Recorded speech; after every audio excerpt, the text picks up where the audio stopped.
Après l'avoir tué à plusieurs reprises dans les réseaux sociaux, cette fois-ci, c'est la bonne. Gabriel Kyungu Akumwanza vient de passer la main gauche au pays de João Lourenço en Angola à l'âge de 83 ans des suites d'une maladie.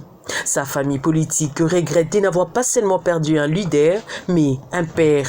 Nous ressentons un vide, une disparition, une douleur, un déchirement. Il était pour nous non seulement un président national, il était devenu notre père. Donc nous perdons en lui un guide, un père, un membre de famille, mais aussi un leader, un très grand leader. Pour nous, c'est une très grande perte, mais comme on dit dans notre culture, les gens meurent, les gens naissent. Kyungu Akumwanza n'était pas un homme seul, il avait préparé la relève. Et nous sommes parmi la relève. Et c'est ainsi que nous disons qu'il est parti, paix à son âme, mais nous continuons son combat jusqu'à l'aboutissement.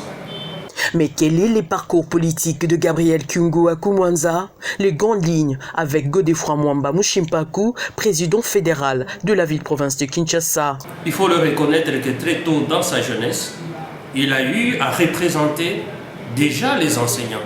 Parce qu'il est venu de cette profession-là.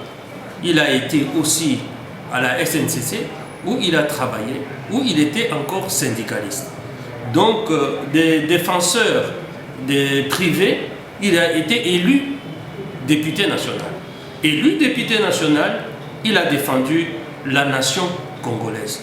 Avec ses collègues, Etienne Tshisekedi Wamulumba, Paul Kapita Shabani, Galula Pandangila, Lusanga Ngele, Lumbu Maloba, avec ces 13 parlementaires-là, ils avaient adressé à Mobutu, pendant que le règne de Mobutu était le règne le plus dictatorial de l'Afrique centrale, si pas du monde, pendant ce temps-là, ils l'ont bravé pour lui demander des choses tout à fait simples qui sont encore courantes jusqu'à aujourd'hui. Ils lui ont demandé le multipartisme, ils lui ont demandé le multisyndicalisme, ils lui ont demandé la liberté d'expression.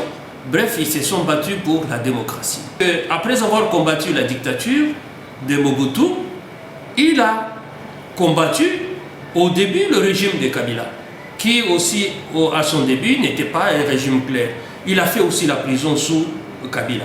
Sous Kabila fils, il a travaillé avec Kabila fils jusqu'à ce que celui-ci ait commencé à chercher son troisième mandat. Donc, ayant dévié de la ligne de la démocratie, le président Kyungu, Antoine Gabriel, au-delà des relations qu'il avait avec lui, qui était pratiquement son fils, il a décidé de lui demander de ne pas briguer un troisième mandat. C'est sa grande lutte qu'effectivement nous avons eu les élections qui ont élu le président Tshisekedi, aujourd'hui au pouvoir.